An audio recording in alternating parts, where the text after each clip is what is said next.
Farmers and wage workers help feed the world and ensure food security, but very often they are poor. Rural families form the vast majority of the world's poorest people. Much of our food and drink, as well as the raw materials we use to make other products, however, are produced by child labor. Child labor in agriculture is a global phenomenon found in developed and developing countries. Worldwide, agriculture is the sector where by far the largest share of working children is found, nearly 70%, according to the International Labour Organization's international program to eliminate child labor.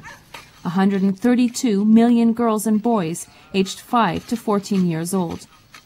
Girls are particularly disadvantaged as they often undertake household chores either before or after working in the fields. But what is child labor? Child labor does not include all work done by children. Worldwide, there are 318 million children carrying out some form of work. A third of these children are not considered child laborers. They contribute to the family's well-being, helping out with tasks outside school hours. The remaining 218 million, however, are engaged in child labor, 126 million of whom are involved in hazardous child labor.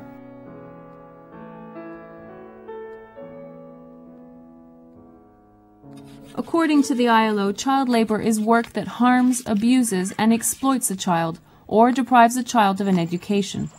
The main category of child labor in agriculture is what is termed hazardous child labor.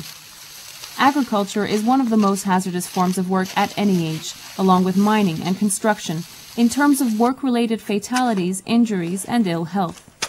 In agriculture, child laborers are at greater risk than adults when working in the same situation because their minds and bodies are growing and developing.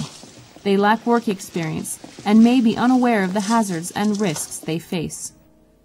Some of the hazards include long working hours, carrying heavy loads over long distance, extreme temperatures, dangerous cutting tools, skin problems, injury or death from heavy machinery, loud noise, handling of toxic pesticides, exposure to high levels of organic dust, injury or disease from livestock and wild animals, and injury or death from falling. Florina is 13 and helps out on her family's farm in Romania. I'm afraid of the tractor. When I feel it is getting closer, my heart beats fast because I can't see it. And that dust, when the tractor comes, it brings up all the dust from the wheat. If you inhale the dust, you can cough all day long. Children breathe more deeply and frequently than adults. Regular exposure to organic dust puts them at greater risk of developing allergic respiratory diseases such as asthma. If the girl stays with me all day long, then I earn around $8. But if she doesn't, I only get $7. I can't do all the work by myself. My husband is sick.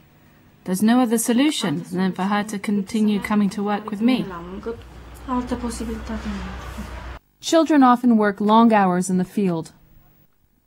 Ai fost și anul trecut sau e primul an când lucrezi la tutun? Am fost unul. La ce vârstă lucrezi? La câți anișori lucrezi? Nu știu. Când te duci acasă?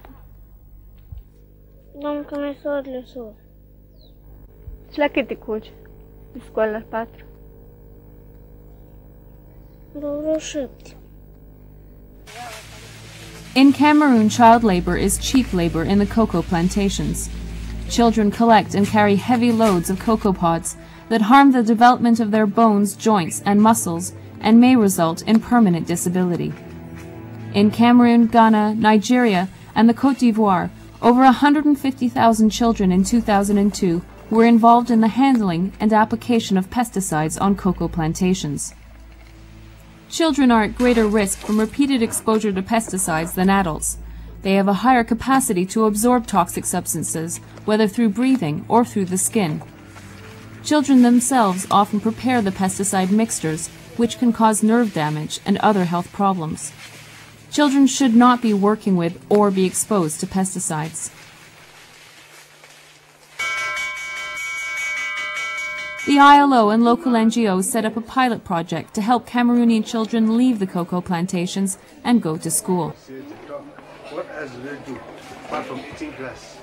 Investing in a child today is better for the future, and keeping the child out of school is actually delaying the child's future and perpetuating poverty.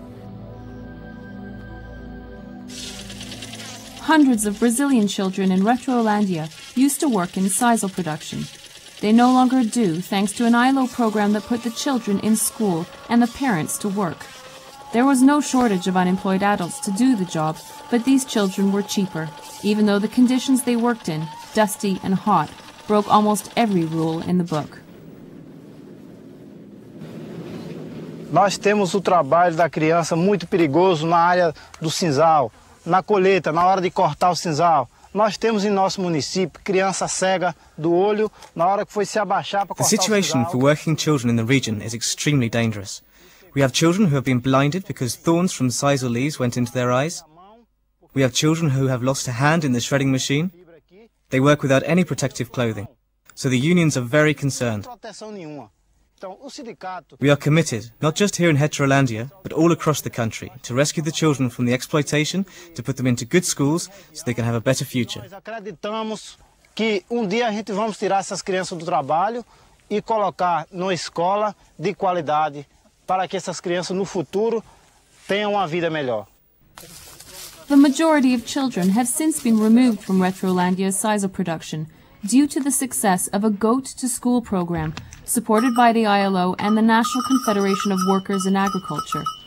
Goats are loaned to families who can use them for income if they remove children from work and send them to school.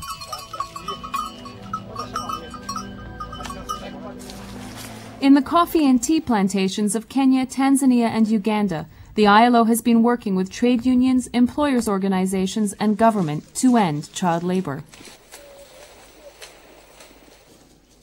The unions have been very active, and they've tried to sensitize employers that it is wrong to employ children. You deny them a lot of opportunities, and I think it has made an impact.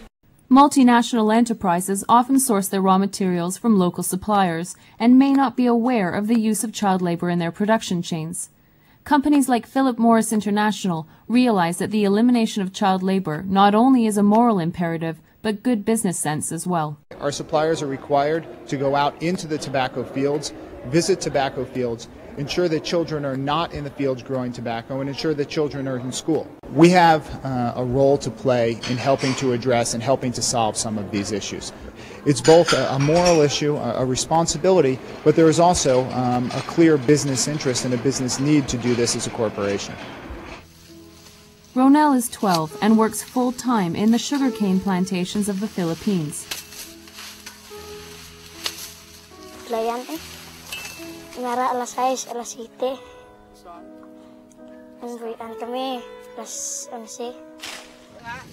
For now, the future of Ronel and his friends in the Philippines remains the same: weeding, cultivating, turning soil, cutting sugarcane, harvesting, and applying fertilizers and pesticides.